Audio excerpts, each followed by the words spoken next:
ಕಶ್ಯಪ ಮಹರ್ಷಿಗಳಿಗೆ ನಮೋ ನಮಃ. ನಮೋ ನಮಃ ನಮೋ ನಮಃ ನಮೋ ನಮಃ ನಮೋ ನಮಃ ನಮೋ ನಮಃ ನಮೋ ನಮಃ. ಎಲ್ಲಿ ನಮ್ಮ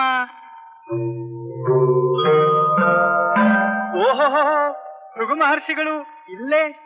ನಮೋ ನಮಃ. ನಮೋ ನಮಃ. ದಯಮಾಡಿಸಿ. ಕುಶಲವೇ ಮುನಿವರ್ಯ? ನಾವು ಕುಶಲರಾಗಿದ್ದ ಮಾತ್ರಕ್ಕೆ ಮುಗಿಯಿತೆ ಪೂಜ್ಯರೇ.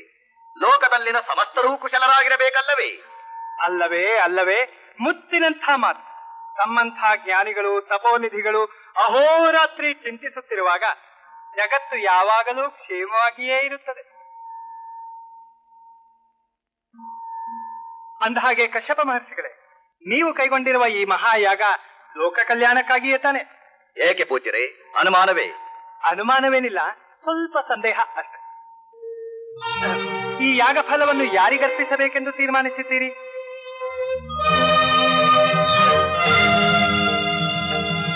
ಏಕೆ ತಪಸ್ವಿಗಳೇ ಸುಮ್ಮನಾದಿರಿ? ಯಾಗ ಫಲವನ್ನು ಯಾರಿಗರ್ಪಿಸಬೇಕೆಂಬುದನ್ನು ನಿಶ್ಚಯಿಸದೆ ಯಾಗವನ್ನು ಪ್ರಾರಂಭಿಸಿದ್ದೀರಾ? ನಾರಾಯಣ ನಾರಾಯಣ. ದೇವನಿಗೆ ಅರ್ಪಿಸೋಣ. ಅಗ್ನಿದೇವನಿಗಾಗಿ ಇಂಥ ಮಹಾಯಾಗವೇ? ನನ್ನಿಂದ ಸರ್ವಭಕ್ಷಕರಾಗೆಂದು ಶಾಪ ಪಡೆದ ಆ ಸ್ವಾಹಾಪತಿಗೆ ಇದರ ಫಲವನ್ನು ಕೊಡಲು ನಾನು ಖಂಡಿತ ಸಮ್ಮತಿಸುವುದಿಲ್ಲ. ಹಾಗಾದಲ್ಲಿ ದೇವೇಂದ್ರನಿಗೆ ಅರ್ಪಿಸೋಣ. ಏನೆಂದಿರಿ? ದೇವೇಂದ್ರನಿಗೆ ಸದಾ ಭೋಗಿಯಾಗಿ ಸ್ವರ್ಗ ಸುಖದ ಮದ್ದಿನಲ್ಲಿ ತಲೆ ಸುತ್ತಿ ಬಿದ್ದಿರುವ ಆ ಸಹಸ್ರಾಕ್ಷ ಇದಕ್ಕೆ ಅರ್ಹನೇ? ಭೃಗುಮಹರ್ಷಿ, ವೃಥಾ ವಾದ ವಿವಾದಗಳೇಕೆ? ಅರ್ಹರಾರೆಂಬುದನ್ನು ನಾರದ ಮಹರ್ಷಿಗಳೇ ತಾವೇ ತಿಳಿಸಿಬಿಡಿ. ಮಹರ್ಷಿಗಳೇ, ನನಗೆ ತಿಳಿದಿರುವುದು ಇಷ್ಟೇ. ತ್ರಿಗುಣಗಳಲ್ಲಿ ಸತ್ವಗುಣವೇ ಸರ್ವಶ್ರೇಷ್ಠವಾದದ್ದು. ತ್ರಿಮೂರ್ತಿಗಳಲ್ಲಿ ಯಾರು ಸತ್ವಗುಣ ಸಂಪನ್ನರೋ ಪರೀಕ್ಷಿಸಿ ಅವರಿಗೆ ಯಾಗ ಫಲವನ್ನು ಸಮರ್ಪಿಸುವುದೇ ಶ್ರೇಯಸ್ಕರ. ತ್ರಿಮೂರ್ತಿಗಳಲ್ಲಿ ಸತ್ವಗುಣವುಳ್ಳವರು ಯಾರೆಂದು ನಿರ್ಧರಿಸುವುದು? ಹೋಗಿ ಪರೀಕ್ಷಿಸಿದರಾಯ್ತು. ಏನಂದ್ರಿ? ನಾವು ಹೋಗಿ ಸೃಷ್ಟಿ ಸ್ಥಿತಿ ಲಯಕಾರಕರಾದ ತ್ರಿಮೂರ್ತಿಗಳನ್ನು ಪರೀಕ್ಷಿಸುವುದೇ? ಏಕಾಗಬಾರದು. ಮುನಿಗಳೆಂದ ಮಾತ್ರಕ್ಕೆ ಮೂಗು ಹಿಡಿದು ಕೂರುವುದಷ್ಟೇ ಎಂದುಕೊಂಡಿರೇನು? ಬ್ರಹ್ಮಾಂಡವನ್ನೇ ಬೆರಗುಗೊಳಿಸುವಂತಹ ತಪೋಬಲ ನಮ್ಮದಾಗಿರುವುದು ಬ್ರಹ್ಮಾಂಡದಲ್ಲೇ ಯಾರೂ ಮಾಡಲಾಗದ ಮಹಾಮಹಾ ಕಾರ್ಯಗಳನ್ನು ಮಾಡಲಿ ಎಂದು. ಆಹಾ ಆಹಾ, ಸರಿಯಾಗಿ ಹೇಳಿದ್ರಿ ಮಹರ್ಷಿಗಳೇ.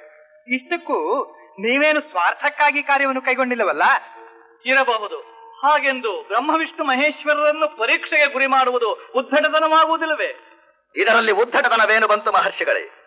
ಕಾರ್ಯಸಿದ್ಧಿಗಾಗಿ ತ್ರಿಮೂರ್ತಿಗಳು ನಮ್ಮನ್ನು, ನಾವು ತ್ರಿಮೂರ್ತಿಗಳನ್ನು ಎದುರಿಸುವುದು ಲೋಕಕ್ಕೆ ಹೊಸದೇನೂ ಅಲ್ಲವಲ್ಲ. ಏನು ಪೂಜ್ಯರೇ? ಆಹಾ ಆಹಾ, ಭೃಗುವಿನ ಮಾತಿನ ಧಾಟಿ ಎಂದೂ ಒಂದೇ. ಹಾಗಾದರೆ ಈ ಮಹಾಕಾರ್ಯವನ್ನು ಹೊರುವ ಹೊಣೆ ಭೃಗು ಮಹರ್ಷಿಗಳದೇ. ಈ ಘನ ಕಾರ್ಯಕ್ಕೆ ತಕ್ಕ ಘನತೆ ಇರುವುದು ಭೃಗು ಮಹರ್ಷಿಗಳೊಬ್ಬರಿಗೆ. ಇದನ್ನು ಸಾಧಿಸಲು ಅವರೇ ಸಮರ್ಥರು. ತಾಪಸೋತ್ತಮರೇ, ಈ ಕಾರ್ಯವನ್ನು ನನಗೊಪ್ಪಿಸಿ ನೀವು ನಿಶ್ಚಿಂತರಾಗಿರಿ.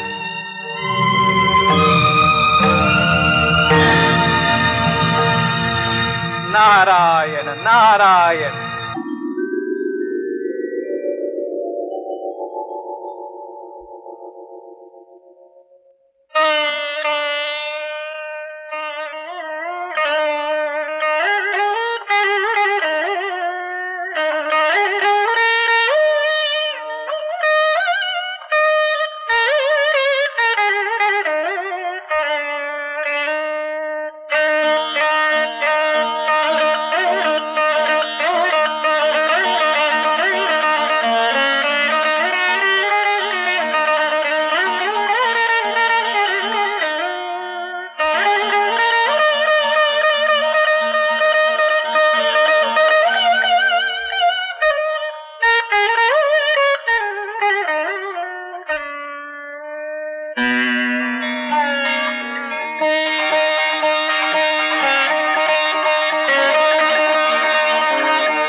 ಬ್ರಹ್ಮದೇವ ಶರಣು.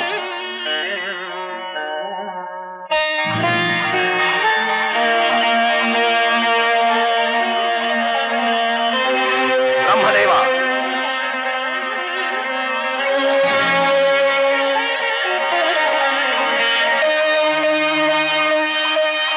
ತಾಯಿ ಸರಸ್ವತಿ,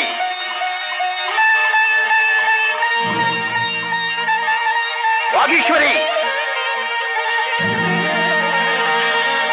ಚತುರ್ಮುಖ,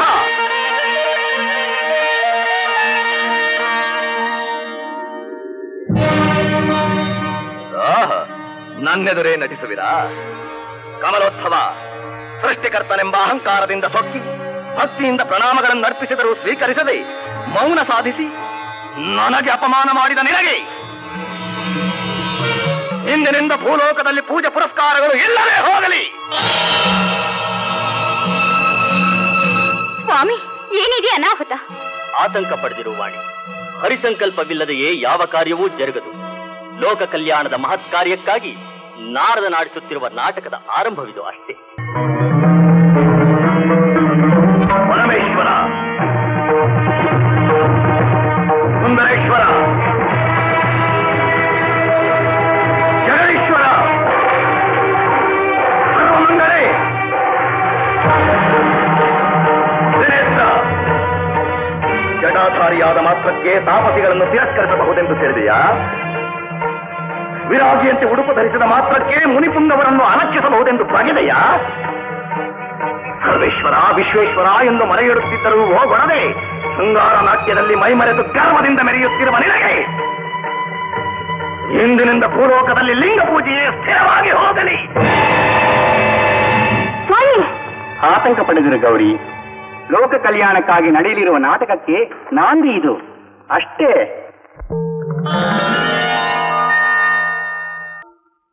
ಶ್ರೀಹರಿ, ಶ್ರೀವತ್ಸ, ಬಾಗಿಲಿಗೆ ಬಂದ ಭಕ್ತನನ್ನು ಆದರಿಸದಷ್ಟು ಅಲಕ್ಷ್ಯ. ಶ್ರೀಹರಿ ಎಂದು ಕೂಗಿದರೂ ಕಣ್ಬಿಟ್ಟು ನೋಡದಷ್ಟು ನಿರ್ಲಕ್ಷ್ಯ. ಋಷಿ ಮುನಿಗಳ ಕೂಗಿಗೆ ಹೋಗೊಡದೆ ಮೋಹಕ್ಕೆ ಮನಸೋತು ಮೈಮರೆಯುವಷ್ಟು ಅಹಂಕಾರ.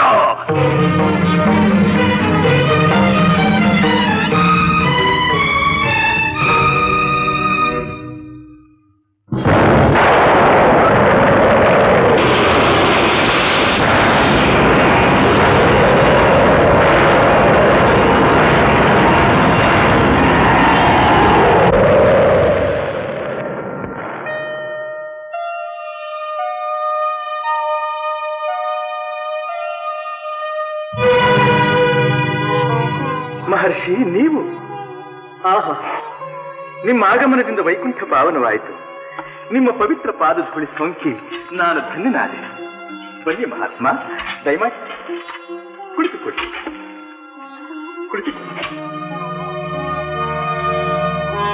ಎಂಥ ಅನಾಹುತವಾಗಿ ಹೋಯಿತು ತಪೋನಿಧಿ. ವಜ್ರ ಕಠಿಣವಾದ ಈ ವಕ್ಷಸ್ಥಳವನ್ನು ಒದ್ದ ನಿಮ್ಮಿ ಸುಮಕೋಮಲವಾದ ಪಾದ ಕಮಲ ಅದೆಷ್ಟು ನೊಂದಿದೆಯೋ ಏನು. ಪೂಜಿಸಬೇಕಾದ ಪಾದಗಳಿಗೆ ಎಂಥ ಅಪಚಾರವಾಗಿ ಹೋಯಿತು. ಕ್ಷಣಕಾಲ ನನ್ನನ್ನು ನಾನು ಮರೆತು ಯೋಗ ನಿದ್ರೆಯಲ್ಲಿ ತಲ್ಲೀನನಾಗಿ ಬಿಟ್ಟೆ. ಬ್ರಹ್ಮಪುತ್ರ, ನಡೆದು ಹೋದ ಅಪಚಾರವನ್ನು ಮನ್ನಿಸುವ ಕೃಪೆ ಮಾಡಿದಿರಾ?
ಅನಂತ, ಗೋವಿಂದ, ಕರುಣಾಸಿಂಧು, ಆಶ್ರಿತ ಬಂಧು,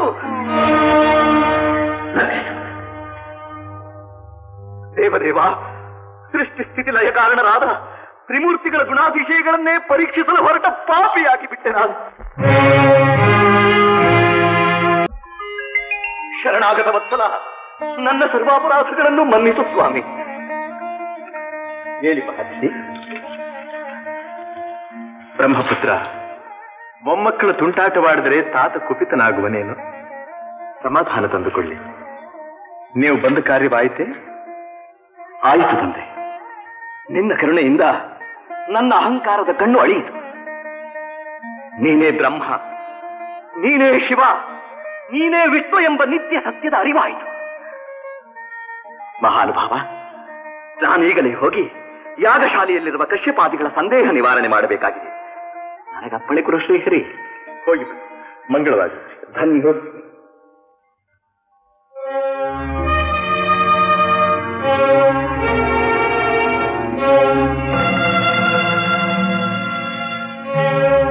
ಲಕ್ಷ್ಮಿ, ಪ್ರಿಯೆ,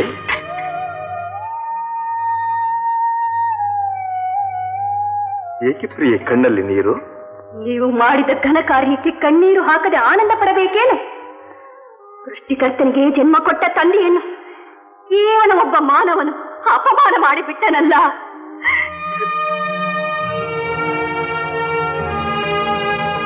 ರಮಾ, ಭೃಗು ಮಹರ್ಷಿ ಮಹಾಜ್ಞಾನಿ.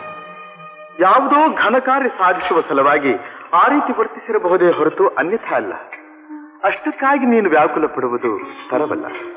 ಸಮಾಧಾನ ತಂದುಕೋ ದೇವಿ, ಸಮಾಧಾನ ತಂದುಕೋ. ಸಮಾಧಾನ? ಮಹಾಲಕ್ಷ್ಮಿಗೆ ಅಪಮಾನ ಮಾಡಿದ ಆ ಭೃಗುವಿಗೆ ತಕ್ಕ ದಂಡನೆಯಾದಂತೆ ನನಗೆ ಸಮಾಧಾನ. ದೇವಿ, ಅನವರತ ನನ್ನ ಹೃದಯ ಮಂದಿರದಲ್ಲಿ ವಾಸ ಮಾಡುತ್ತಿರುವ ನಿನಗೆ ನಿಜ ಭಕ್ತರೊಡನೆ ನನಗಿರುವ ಹೃದಯ ಸಂಬಂಧವೇನೆಂಬುದು ನಿನಗೆ ತಿಳಿಯದೆ. ಇಂದಿರಾ, ಇಷ್ಟಕ್ಕೂ ಭೃಗು ಪಾದಸ್ಪರ್ಶವಾದದ್ದು ನನಗೆ. ನಿಮಗಲ್ಲ, ನಿಮಗಲ್ಲ. ಅವನು ಒದ್ದಿದ್ದು ಸದಾ ನಾನು ವಾಸವಾಗಿರುವ ಈ ವಕ್ಷಸ್ಥಳಕ್ಕೆ, ಮಹಾಲಕ್ಷ್ಮಿ ನಿಲಯಕ್ಕೆ ಅವನು ಅಪಚಾರ ಮಾಡಿತ್ತು. ಶ್ರೀಪತಿ ಎದುರಿಗೆ ಶ್ರೀದೇವಿಯ ಮಂದಿರವನ್ನು ತೃಣದಂತೆ ಭಾವಿಸಿ ಕಾಲಿನಿಂದ ಜಾಡಿಸಿದ ಆ ಗರ್ವಾಂಧನನ್ನು ಶಪಿಸದೆ ದಂಡಿಸದೆ ಉಪಚರಿಸಿದ್ದು ಅಲ್ಲದೆ ನನ್ನೆದುರಿಗೆ ಅವನನ್ನು ಕೊಂಡಾಡುವಿರಾ?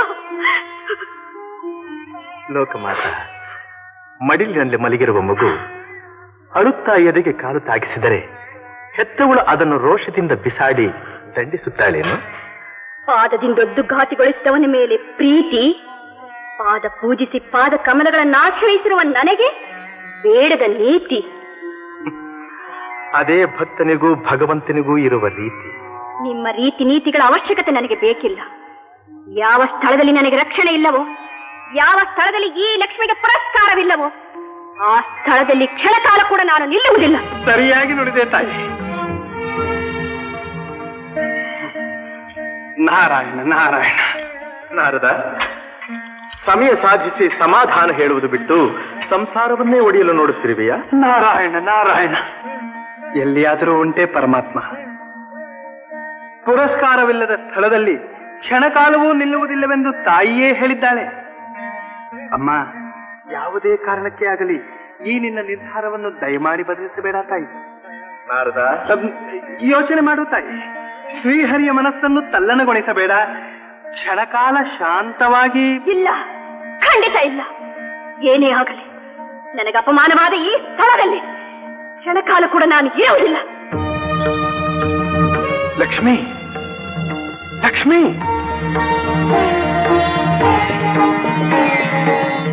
ಲಕ್ಷ್ಮಿ, ಮಹಾಲಕ್ಷ್ಮಿ, ಲಕ್ಷ್ಮಿ, ಪ್ರಾಣೇಶ್ವರಿ, ಹೃದಯೇಶ್ವರಿ.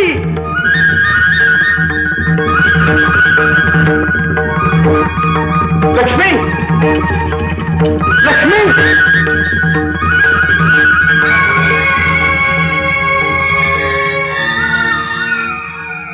ನಾರಾಯಣ ನಾರಾಯಣ. ಲಕ್ಷ್ಮೀ, ಲಕ್ಷ್ಮೀ, ಲಕ್ಷ್ಮೀ, ಲಕ್ಷ್ಮೀ, ಲಕ್ಷ್ಮೀ. ಸ್ವಾಮಿ, ಯಾರದೇ ಆರ್ತನಾದ ಹೃದಯವೇ ಕರಗಿ ನೀರಾಗುವಂತೆ ಹಂಬಲಿಸುವ ಈ ಮಹಾನುಭಾವನಾರು? ಶ್ರೀಮನ್ನಾರಾಯಣ. ತ್ರೇತಾಯುಗದಲ್ಲಿ ಸೀತೆಯನ್ನು ಕಾಣದೆಯೇ ಅಲಿಯುತ್ತಾ ಜಾನಕಿ ವೈದೇಹಿ ಎಂದು ಹರಿಬಿದಂತೆ ಈ ಕಲಿಯುಗದಲ್ಲಿ ವೈಕುಂಠದಿಂದ ಮರೆಯಾಗಿರುವ ಮಹಾಲಕ್ಷ್ಮಿಗಾಗಿ ಕರುಳು ಮಿಡಿಯುವಂತೆ ಕರೆಯುತ್ತಿದ್ದಾನೆ. ವಿಚಿತ್ರವಾಗಿದೆಯಲ್ಲ ಸ್ವಾಮಿ. ಸರ್ವಜ್ಞನಾದ ನಾರಾಯಣನಿಗೆ ಲಕ್ಷ್ಮಿ ಇರುವ ತಾಣ ತಿಳಿಯದೆ ಶ್ರೀಹರಿ ತಾನೇ ಸೃಷ್ಟಿಸಿದ ಮಾಯಿಯಲ್ಲಿ ತಾನೇ ಸಿಲುಕಿ ವಿನೋದ ಮಾಡುತ್ತಿದ್ದಾನೆ ದೇವಿ. ಭೂಸ್ಪರ್ಶ ಮಾಡಿದೊಡನೆಯೇ ಮಾನವ ಸಹಜವಾದ ಗುಣ ಸ್ವಭಾವಗಳು ಆವರಿಸಿ ಹಸಿವು ಬಾಯಾರಿಕೆ ಬಳಲಿಕೆಗಳಿಂದ ಅಲೆದಾಡುತ್ತಿದ್ದಾನೆ. ಅವನಿಗೀಗ ಲಕ್ಷ್ಮಿ ಎಂಬ ಹೆಸರೊಂದೇ ನೆನಪು. ಲಕ್ಷ್ಮಿ ಲಕ್ಷ್ಮಿ ಲಕ್ಷ್ಮಿ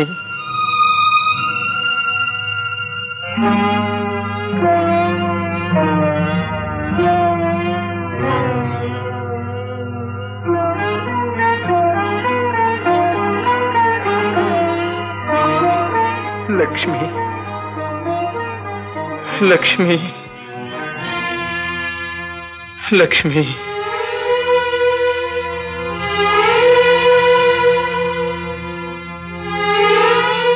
ಲಕ್ಷ್ಮಿ ಲಕ್ಷ್ಮಿ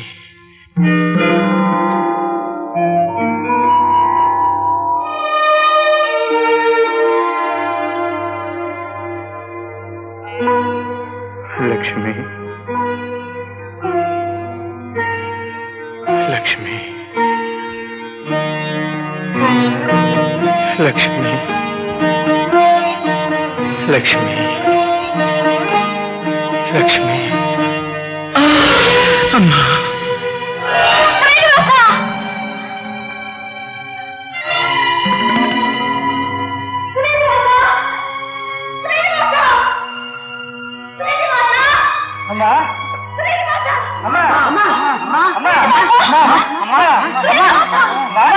ಏನಮ್ಮ ಏನಾಯ್ತಮ್ಮ? ಎಲ್ಲಿ ನನ್ನ ಶ್ರೀನಿವಾಸ? ಅದಾವ ಶ್ರೀನಿವಾಸ ಅಮ್ಮ? ನನ್ನ ಕಂದ, ನನ್ನ ಮಗ ಶ್ರೀನಿವಾಸ ಇಲ್ಲೇ ಕುಳಿತಿದ್ದ. ನನ್ನೊಡನೆ ನಗು ನಗುತ್ತಾ ಮಾತನಾಡಿದ. ಸ್ವಾಮಿ ಸನ್ನಿಧಿಗೆ ಹೋಗುತ್ತಿದ್ದಾಗ ಕಾಣದೆ ಮರೆಯಾಗಿ ಹೋದ. ಶ್ರೀನಿವಾಸ. ಅಮ್ಮ, ಏನಾದರೂ ಕನಸು ಕಂಡಿರಾ?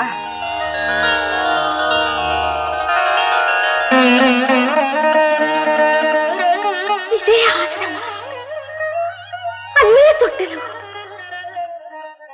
ದೇವರ್ಷಿಗಳು ಮಹರ್ಷಿಗಳು ಎಲ್ಲರೂ ಬಂದಿದ್ದರು. ನಾರದರು ನನ್ನ ಕಂದನನ್ನು ಕಂಡು, ಬಕಳಾದೇವಿ, ಎಂಥ ಪುಣ್ಯವಂತಿಯಮ್ಮ ನೀನು. ಇದು ಸಾಮಾನ್ಯವಾದ ಕೂಸಲ್ಲ, ಸಾಕ್ಷಾತ್ ಪರಮಾತ್ಮನ ಪ್ರತಿರೂಪ. ತಾಯಿ, ಈ ನಿನ್ನ ಕಂದನನ್ನ ಶ್ರೀನಿವಾಸ, ವೆಂಕಟೇಶ ಎಂದು ಕರೆ. ಶ್ರೀನಿವಾಸ.